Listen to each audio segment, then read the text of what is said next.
আসসালামু আলাইকুম ফ্রেন্ডস, আপনি বললেও বিশ্বাস করবেন না, গুগল প্লে স্টোরের এই ছোট্ট ট্রিক্স আপনার ফোনের 10 GB স্পেস সেভ করতে পারে। কিভাবে সেই প্রসেসটি আজকের এই ভিডিওর মাধ্যমে দেখিয়ে দিব। সো ভিডিওটি কন্টিনিউ করতে থাকুন। ভিডিওটি শুরু করার আগে একটি রিকোয়েস্ট, আপনি যদি আমাদের চ্যানেলে নতুন দর্শক হয়ে থাকেন তাহলে অবশ্যই চ্যানেলটি সাবস্ক্রাইব করে পাশে থাকা বেল আইকনটি বাজিয়ে দিবেন, কারণ এই চ্যানেলে প্রতিনিয়ত আমি টেক রিলেটেড ভিডিও আপলোড করে থাকি। চলুন ভিডিওটি শুরু করা যাক।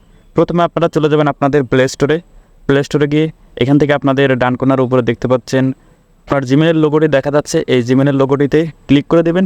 ক্লিক করে দেওয়ার পর এখান থেকে আপনি দেখতে পাচ্ছেন ম্যানেজ অ্যাপস অ্যান্ড ডিভাইস। এই ম্যানেজ অ্যাপস অ্যান্ড ডিভাইস এই অপশনটিতে ক্লিক করে দেবেন।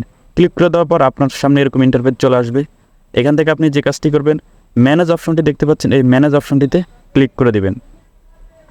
ক্লিক করে দেওয়ার পর আপনার সামনে এরকম ইন্টারফেস শো হবে। এরপর এখান থেকে আপনি দেখতে পাচ্ছেন এই জায়গায় ইনস্টলড এই অপশনটিতে ক্লিক করে দেবেন। এখান থেকে দুটো অপশন শো হবে, এখানে আপনি নট ইনস্টলড এই অপশনটিতে ক্লিক করে দেবেন।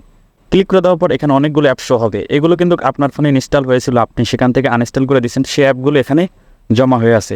এখান থেকে কিন্তু আপনার এই অ্যাপসগুলো থাকার কারণে আপনার ফোনের অনেক স্পেস ফুল হয়ে থাকে। সো এখান থেকে এগুলো যদি আপনি ডিলিট করে দেন তাহলে আপনার ফোনের অনেক জায়গা খালি হয়ে যাবে।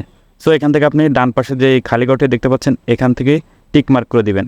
এভাবে সবগুলো অ্যাপস এখান থেকে টিক মার্ক করে দিবেন। সবগুলো টিকমার্ক হয়ে গেলে এরপর ডান দিকে উপরে কর্নারে দেখতে পাচ্ছেন একটি ডিলেটের আইকন দেখা যাচ্ছে। এই ডিলেটের আইকনটির উপর একটি ক্লিক করে দিবেন। এরপর আপনার সামনে এরকম একটি পপ আপ চলে আসবে। এরপর এখান থেকে দেখতে পাচ্ছেন রিমুভ অপশনটি দেখা যাচ্ছে, এই রিমুভ অপশনটির উপর ক্লিক করে দিবেন, তাহলে আপনার সবগুলো অ্যাপস এখান থেকে ডিলেট হয়ে যাবে। সো এভাবে কিন্তু আপনি আপনার ফোনের অনেক জায়গা খালি করে নিতে পারবেন।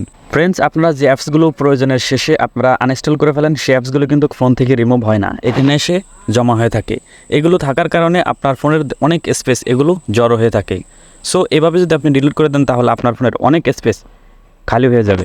সো আপনাদের কাছে ভিডিওটি কেমন লেগেছে অবশ্যই একটি কমেন্ট করে যাবেন আর একটি লাইক দেবেন। আজকে এই পর্যন্তই, দেখা হবে পরবর্তী কোনো এক ভিডিও।